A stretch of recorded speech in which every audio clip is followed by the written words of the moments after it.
What really happened with your host, Mike Rivero. The history the government hopes you never learn. Here is your host, Michael Rivero. And aloha, America. Welcome back to our show, hour number 3. The phone lines are open, 800-313-9443. But before I take phone calls, I do want to finish up on this issue about the computer performance under Spectrum. And I was just looking all over the net. Everybody's complaining about this company.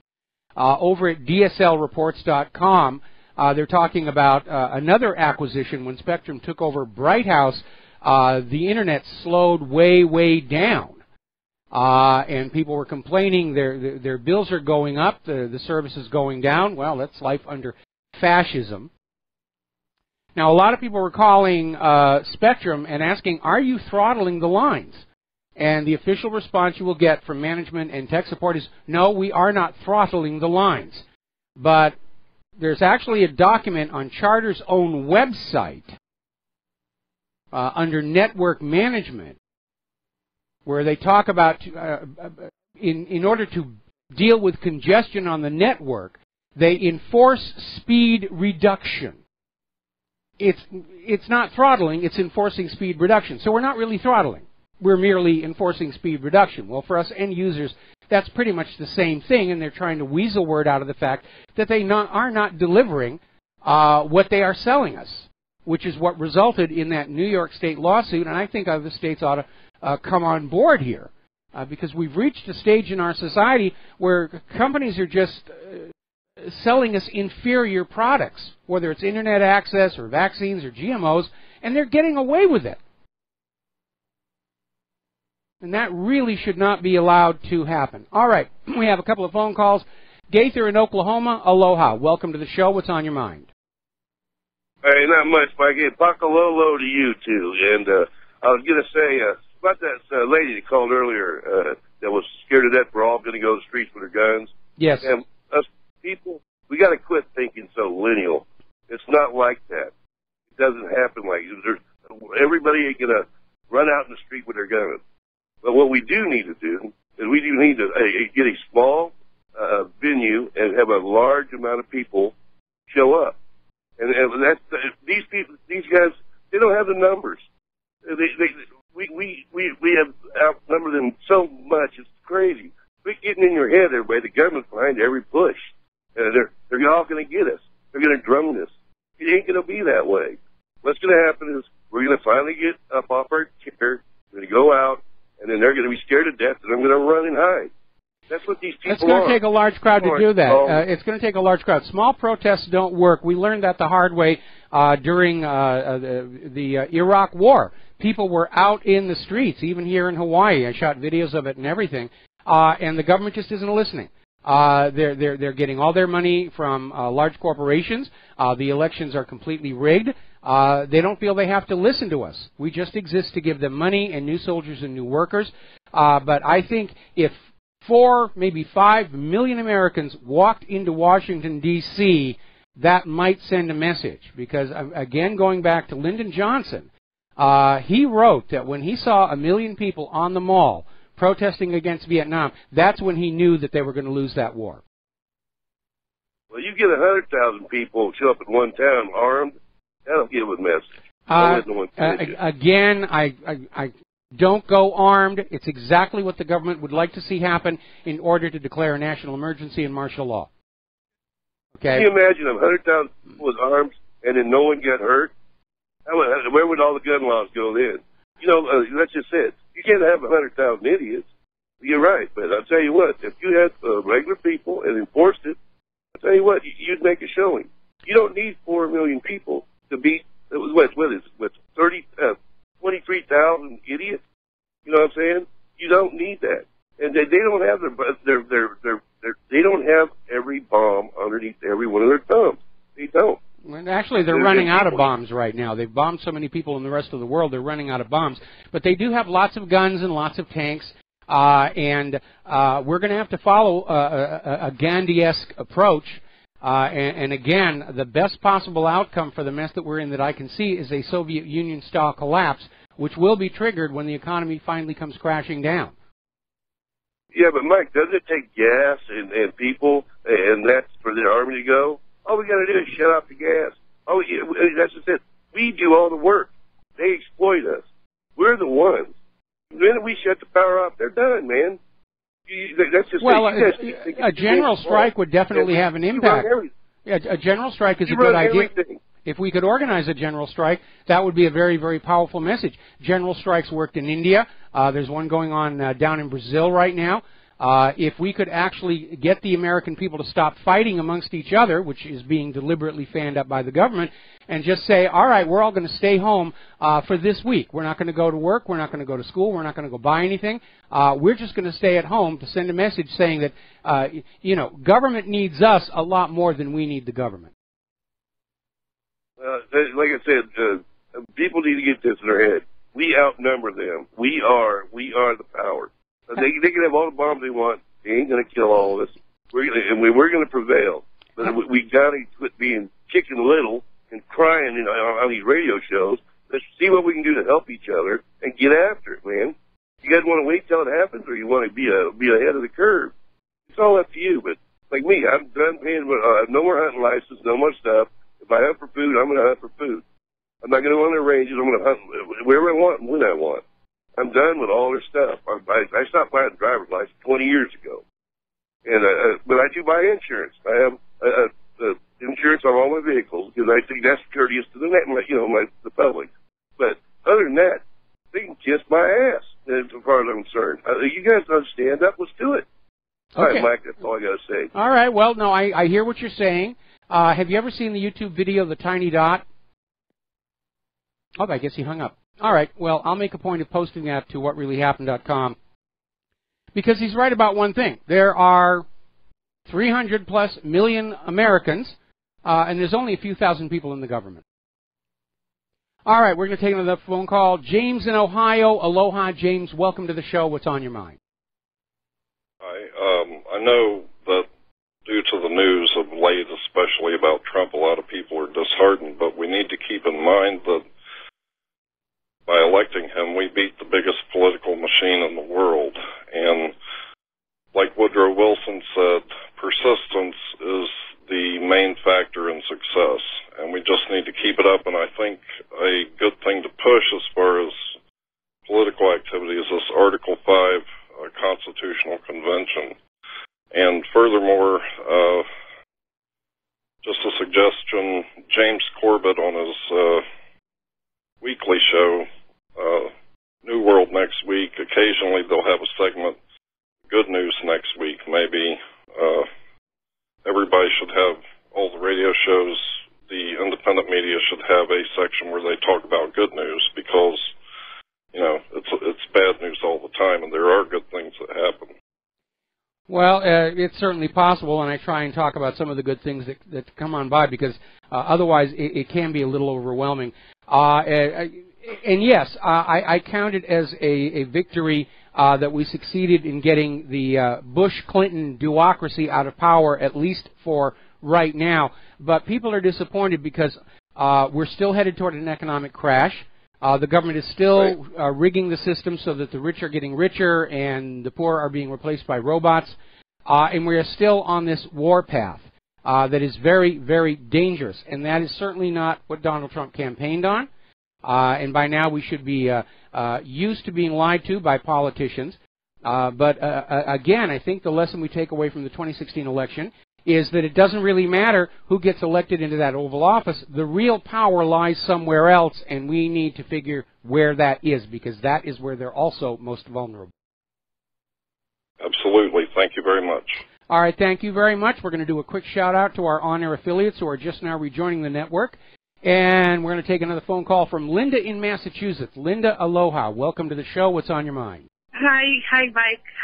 Hi. I don't think it's the last caller, maybe the caller before. You were talking about marches on Washington, and I just wanted to agree with you and say to him, if people go armed, the way that it's, whether we're all good Americans and nobody has bad intentions, the way it's changed around is that it's infiltrated and somebody that doesn't have good intentions fires a gun. Absolutely, So absolutely. Somebody, sniper up on the roof. Look what they were doing in Kiev. They had snipers on the roof that were shooting in both directions to fan it on up. Yes. Remember the Kent State massacre? And it eventually came out that an FBI undercover informant fired a starter pistol to convince the National Guard the students were shooting at them. So yeah, that's one of the dangers of walking in someplace completely armed. And but if we get that is the greatest danger, and he really needs to look at those situations that have happened repeatedly around the world and think about that clearly. That is just not the way to go. Your way is the way to go. Gandhi. The pot and pan rebellion like they did in Iceland, anything but armed. And that's all I wanted to add. All right. Well, thank you very much, and we're going to let you go. At this point, and I'm going to say this one more time, any form of armed resistance is going to play to the government's advantage. We have seen so many presidents who are openly contemptuous of the Constitution and the Bill of Rights. They'd love to find a way to get rid of it, and dealing with an armed uprising of any kind, any scale, would give them that excuse. If we can get 4 million Americans to walk into Washington, D.C., they don't need to have guns. The message will be loud and clear. But anybody who picks up a gun and starts shooting is actually playing to the government's advantage if they're not actually working for the government undercover. Okay? All right, we're going to take one more call, Brian in Georgia, then the rest of the calls are going to have to wait because I do have some more news to get through. Brian, aloha. Welcome to the show. What's on your mind? Hey, Mike, I just had a little historical tidbit, probably one that went down the memory hole a long time ago, about the Korean War that a lot of people might not know about, but what actually happened before Truman fired MacArthur, it was Truman that actually ordered MacArthur to push back North Korea after it invaded South Korea. He told MacArthur to invade North Korea, cross the Yalu River, and that was after China had warned 3 times. They said, if you push them back over the Yalu River, China's going to come into this war. And of course, MacArthur, like a soldier, he did what he was told. He pushed the North Korean troops back over the Yalu River, and China, just as it promised to do, as it warned it was going to do, counterattacked and pushed U.S. troops back across the 38th parallel, and it was a humiliating defeat for the United States. And of course, at that point, Truman, being a politician, he fired MacArthur and said, "Well, MacArthur acted on his own. I'm firing him now." And of course, MacArthur never contradicted, what his commander-in-chief did. He just, gave that, old soldiers never die, they just fade away speech. But here again, we had politicians pushing the Chinese, and the Chinese said, "Don't cross that line," and they did, and, we're living with it today. Yeah, we are. We're going through the same thing again. Everyone's drawing lines in the sand and say, "Don't you dare cross this line." Yes, I'm daring to cross. All right, don't you dare cross that line. It is fraught with peril. And as I've mentioned before, right now the future of all humankind is going to be determined by whichever world leader is the least mentally stable. And frankly, with the sole exception of Vladimir Putin, almost every one of them needs to be in a straitjacket right now. Absolutely, yeah. Okay, well, listen, thank you very much. Sorry to say that. I hope they blink for. I hope the U.S. blinks first. Somebody better blink, or we're all going to be blinded in the nuclear blast. All right, we're going to let you go here, and I want to get some more news here done before we take some more phone calls here. Getting on back to computers, IBM has issued a warning, and apparently it's serious.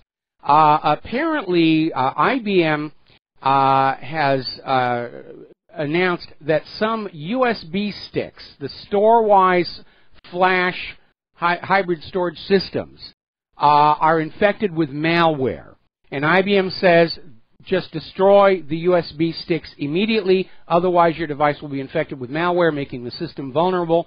And apparently the infected models include drives that have parts number 01A C585 and were shipped with the store-wise V3500, V3700, and V5000 Generation 1 storage systems. And all of those numbers are on the article at whatreallyhappened.com.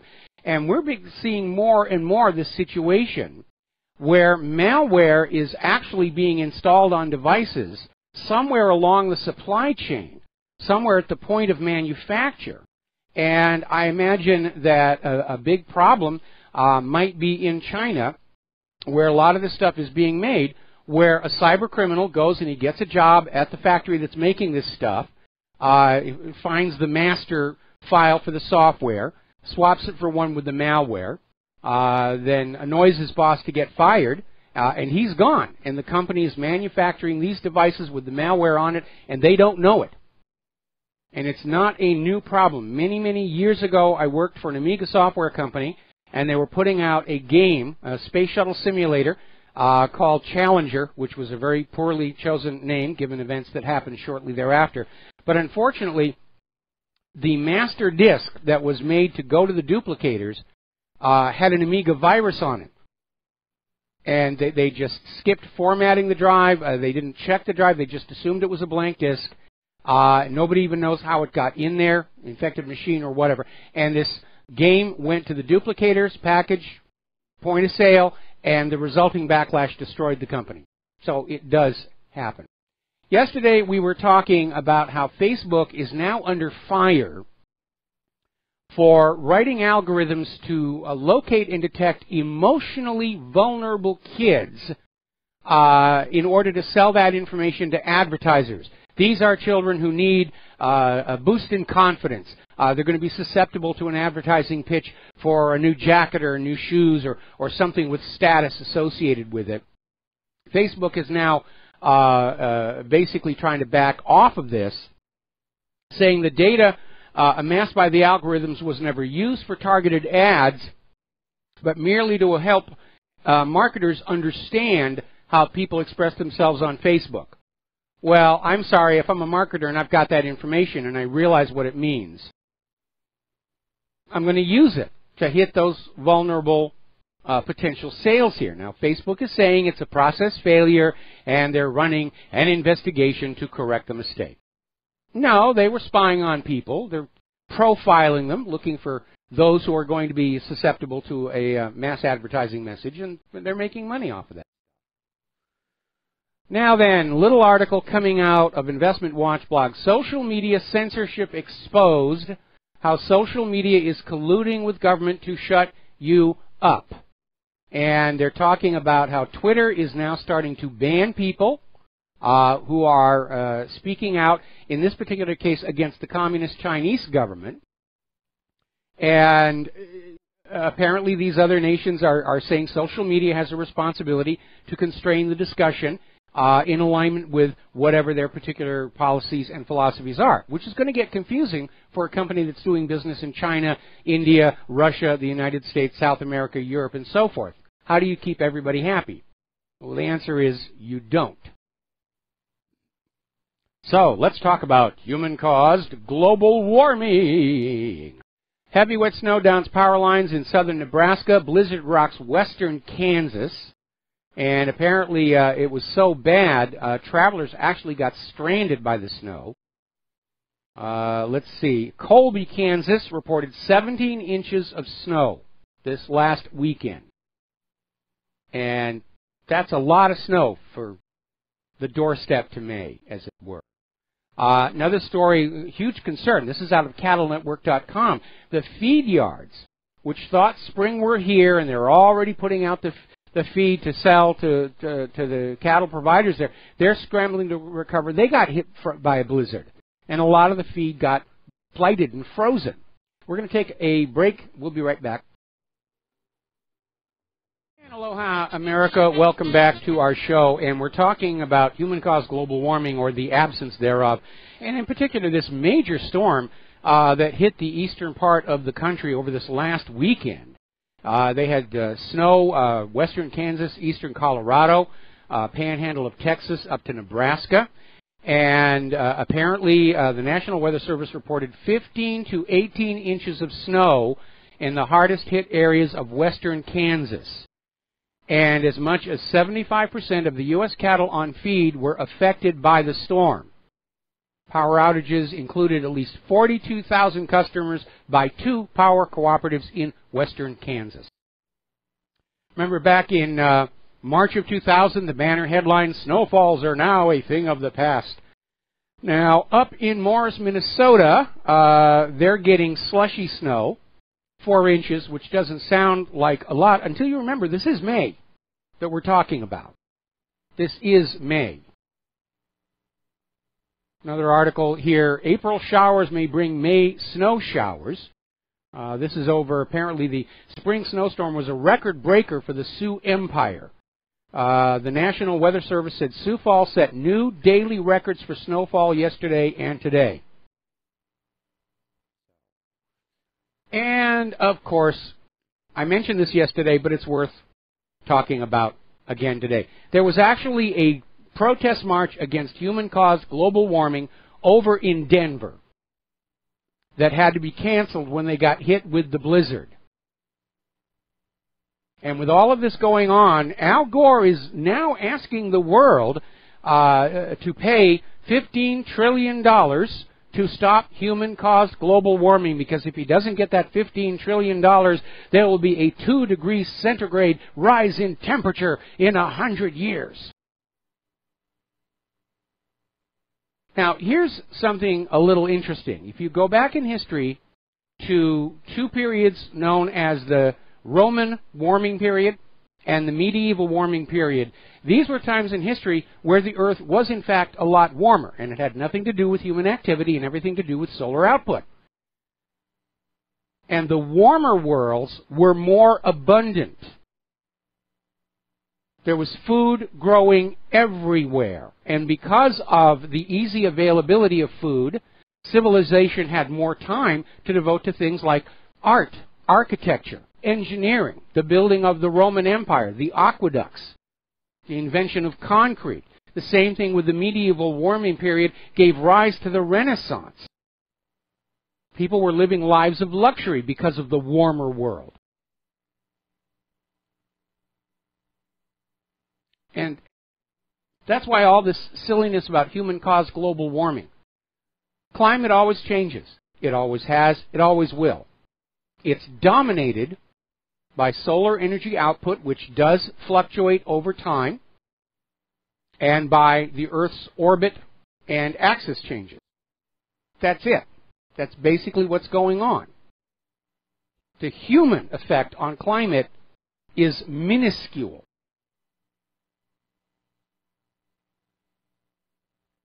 But like any politician, Al Gore took something that happens naturally, declared it an imminent emergency, and demanded money and media attention for it. And he got it. So that's what politicians like to do. Oh, Iraq is a threat. Let's get a war going. North Korea is a threat. Let's get a war going. The world is warming. You got to pay a carbon tax. It's just this constant parade of mythical demons and disasters and hobgoblins we're presented with to trick us out of our money and our obedience. And I think it's time that it all came to a screeching halt. The human race needs to learn how to think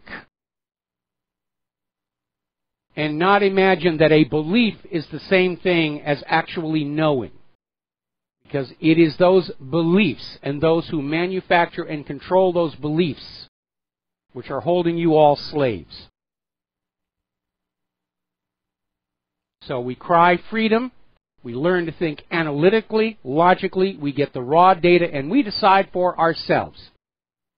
You are your own best analyst in terms of what is going on. And you can make up your own mind. And if some people are coming to the wrong conclusion, they are offset by the people who've come to the opposite conclusion. In the end, it averages out a better informed, less easy to control human population. We'll be right back. And aloha, America. Welcome back to the show. I'm looking at my email here, and somebody's sending in information. Apparently, Microsoft Outlook server which is the code that's on your email provider, apparently 2 months ago started developing problems. I've been seeing the symptoms here as well. I think our entire IT infrastructure has gotten so large and complicated, it's becoming almost impossible to manage. And a lot of it has to do with the constant desire to upgrade and sell more service and sell more product. I remember for one project I worked on many years ago, I had to work with Microsoft Exchange, and what an obfuscated, bloated piece of software that was. And I think it's making it more and more difficult to deal with the problems that are coming on up, such as what's going on with Spectrum. So a lot of people writing on in saying that they've got problems there on Spectrum. And a good resource to use for that is called downdetector.com. And you can go to that page, and they have a whole list of the various internet service providers around the country. And there's even a search function. So you can find and see if your internet service provider is having problems. And again, Spectrum seems to be having major issues all over. And it is a mess. And in a way, it's a lot like the fall of Rome. Because Rome, when it was young and free of debt and not quite as corrupted as it eventually became, they did some amazing things. The building of the roads, the aqueducts, the amazing cities, the invention of concrete. But then as Rome began its decline, they didn't have the resources to maintain it all. And the roads started cracking, the aqueducts started failing. And we're seeing the same thing here in a high-tech equivalent, as it were. Now then, here's an interesting little story. We've been talking about vaccines and vaccine adjuvants, and a lot of people are very concerned about the harm the adjuvants can cause. There is a considerable body of evidence to support the idea that the epidemic of peanut anaphylaxis in our society, which was unheard of just 50 years ago, is linked to the use of peanut oil as a vaccine adjuvant. Now, peanut oil is supposed to be ingested and digested, not injected into your arm. So here's a story. This is actually back in 2009, where Spiegel reported that German Chancellor Angela Merkel and government ministers, their version of the H1N1 vaccine did not have the adjuvants. The vaccine that was foisted onto the general public did. The public did not have the option of an adjuvant-free version of the vaccine. And obviously, they feel that the adjuvants aren't needed, or they wouldn't have given an adjuvant-free vaccine to Angela Merkel. We're going to take a couple of phone calls here. Ramsey in Canada, aloha. Welcome to the show. What's on your mind? Hello? You're on the air. Hello, sir. How are you? I'm fine. See, sir, I just want to make a point. People on the show said that people should be walking around like Mahatma Gandhi and so on. But see, sir, the thing is, according to my record and my analysis, the British didn't. The British didn't withdraw because of Gandhi. They withdrew because they were their empire was done. They were economically and militarily exhausted because of World War II. Well, that was a big part of it, but the general strikes and the refusal by the people of India to buy the British imported products made India basically not profitable at all. The whole reason for British colonialism was to take over a country and then force its people to buy British products and use the British pound sterling loaned at interest, the exact same thing they did to the United States. And when the people of India just decided they didn't need the fancy clothes from Great Britain, then sales plummeted, and maintaining the British control over India was losing money, and at that point they were ready to leave. And here's another thing: people should be thinking about. People should be protesting in the thousands and so on towards the people that support the government, like the banks and the corporations. Like it's like what that guy did. That actor, his name, who made the 9/11 movie. I'm sorry, which movie? He made the movie on Capitalism 101. I know who you're talking about. I can't remember the name either. Yeah. It's the guy from Michigan. He talks about he's like an overweight kind of guy with the glasses. You mean no, that's not Michael Moore. Yeah, Michael Moore, right? Isn't it him? I'll have to double check on that. Okay. You see, sir, he made like an event protesting against the Wall Street or the banks. So I think people should be considering doing that again, like to get the message out. Okay. Capitalism 101 as a book was written by Leon Weinstein, and I'm not seeing Michael Moore associated with the video of it, but it could be possible. I'm not up to date on that. No, see, sir, I got the title wrong, but see, it was Capitalism something. Okay, well, I'll take a look at that, okay, during the next commercial break. Ramsey, we're going to let you go and switch over to James in Texas. James, aloha. Welcome to the show. What is on your mind? Yes, I wanted to give you and your viewers a little bit of early 2000 history, 2002 exactly. Remember when we were about to go into Iraq? And you know the reason why they had remember that whole sloganeering of Freedom Prize? Yeah, France didn't want to go along with the coalition into Iraq, and so they were trying to basically shame France into going along with it, calling them cheese-eating surrender monkeys, and we're not going to have French fries in this country, they're freedom fries. It was really kind of a ridiculous thing, but yeah, I remember that. Yeah, they didn't want to go along with the genocide that was about to happen, right?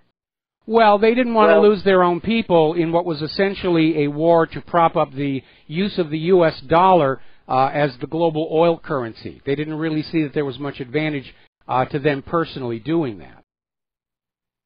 Yeah, who would anyways, right? You know, I wouldn't want to lose my life over it. But you know who were the running mates during that election? No, you know I don't. One of them was? I don't recall. Which election are we talking about? Everybody knows the daughter. Which election are we talking about? There was the French election in 2002. Okay, I don't remember who the candidates were. Well, everybody knows the daughter's name. Okay, tell us. Well, it was Marine Le Pen's father. Oh, him okay. And another candidate. Yeah. So what I'm saying is, this is also turning to Mali since it's about French, and France is over there. You know that, right? Their reason is for terrorism. Well, terrorism is a public face for many of these wars. They're out there fighting terrorism. Exactly. Yeah, but that's not the real reason. That's not the real reason. All wars are ultimately about territory and control and economics. I know. It's their reason that they point to the public. That's why they're so afraid of terrorism now. But the reason is, I think you reported it too, because they had some uranium facilities over there owned by some very big French corporations. So you're talking about army. You're talking about Iraq? No, I'm talking about Mali in France.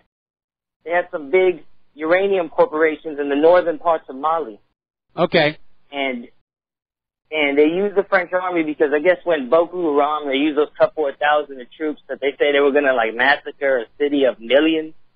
And that's when they deployed the French troops. But the French troops really went in there to really secure those uranium facilities. Okay. Now I'm remembering the period of time you're talking about. That was also a cover story because France went into Mali right after Germany asked for the repatriation of its gold from the New York Federal Reserve and the Bank of France. And neither the New York Fed or the Bank of France actually had it. They both put on the big stall. France said it'll take us at least 5 years to get you your gold back. The New York Fed said it would be 8 years. And then France invades Mali, which happens to be Africa's third largest gold producer. And up until the French invasion, Mali had been selling most of that gold to China. And now, of course, France had a source of gold with which to replace the Germany's bullion that they'd been playing fast and loose with. You know, speaking on that gold topic, did you know during Bill Clinton's time, with one of the, I think it was the Prime Minister near Israel, they made a deal with North Korea, the father of the leader today, about some gold mines. In North Korea. North Korea. Yeah, there are gold mines in North Korea. Yeah, and I guess they signed them over to Israel or something like that, or the deal didn't go through. That's right, the deal didn't go through because the North Koreans were skeptical. And now, all of a sudden, I could understand that. That's it.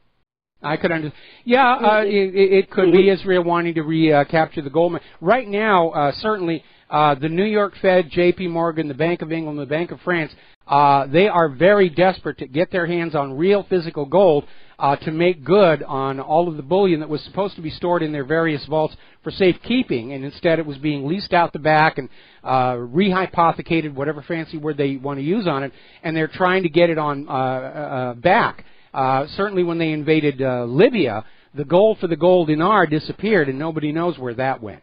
Anyway, James, we're going to let you go. We're running. I got one more point. Okay, make it quick. Make it quick. Because it's all about the economy. Once we go to, did you know South Korea is coinless now? Coin is what is money. The metal that's in the coin is the money. That's the store of value. They get rid of the coin and they make the perversion of money become paper and everything. What we have as Americans today is our coinage. We're still able to get it. We're still able to get the pennies that are copper. The nickels have been the same since 1855. Well, you're off there. You're off there because America's current coinage does not have much intrinsic value. The silver was taken out of the quarters and the dimes back in 1964. The penny isn't even solid copper anymore. It's an aluminum alloy. The reason the nickel is still nickel is because nickel is so inexpensive. But it's make-believe money. But not in Venezuela. Okay. Well, I understand that. That's what I'm trying to say. Okay. Well, James, we're going to let you go. Okay. You said you wanted to make one point, and you just seem to want to keep on talking, and I got to get back to some things. Now, referring to the earlier phone call from Ramsey, Michael Moore did make a film called Capitalism, A Love Story. Not Capitalism 101. That's why I was so confused, and I said Michael Moore didn't make Capitalism 101. There is another film out there called Capitalism 101, but it's not by Michael Moore. So, folks, try and have your hands around the actual facts before you call on in and waste everybody's time. All right, moving on here. We've been talking about sky-high medical costs in this country. We've got the most expensive medical care in the world, and it's something like 36th in quality. We were talking earlier about how medical care has become bubbled up with all of price inflation and investment in Obamacare, and could actually see a major stumble. And this is not going to help. The FDA has just approved a new drug, Brineura, for a rare childhood brain disease known as CLN2, which can progress very quickly and is considered fatal. BioMarin, the drug's manufacturer, has set the yearly price of the drug at $702,000. But if you're not wealthy, they will give you a discount down to $486,000 a year. And that really is, I think, exploiting the situation extensively. Now, story coming out of Great Britain, it's being reported on Natural News. There's an organic certifier over there, the certification agency Soil Association, and it's come on out with a report warning people that beauty products in Great Britain that are labeled organic are misleading. Now, both in Great Britain and here in the United States of America, cosmetics are considered exempt from various government tests because they're, after all, worn externally. Well, that in itself is a little misleading because anything you put on your skin will be absorbed into the body. I remember when I was in college and I took a physiology course, one of the first experiments they did was to rub garlic on the sole of your feet and time how long it took before you tasted it on your tongue. And it shows you how porous the body really can be. DMSO, dimethyl sulfoxide, is another good example. It is very effective at penetrating the skin and taking chemicals inside the body. And so this idea that you shouldn't be testing cosmetics because they're external only, that really is not on the up and up. And now we're finding out that beauty products in Great Britain labeled organic may not be. And they may, in fact, contain banned ingredients. Now, for those of you who've been following our show for a long time, you know that we went through an incident with the lovely lady Claire, where she was suffering extreme joint pain. And she went the orthodox medical route, doctor after doctor, pills, special shoes, all the rest of the stuff, including some medications prescribed to her off-label. And we finally found out what was causing the joint pain were a class of chemicals called formaldehyde precursors in low-end household and cosmetic products.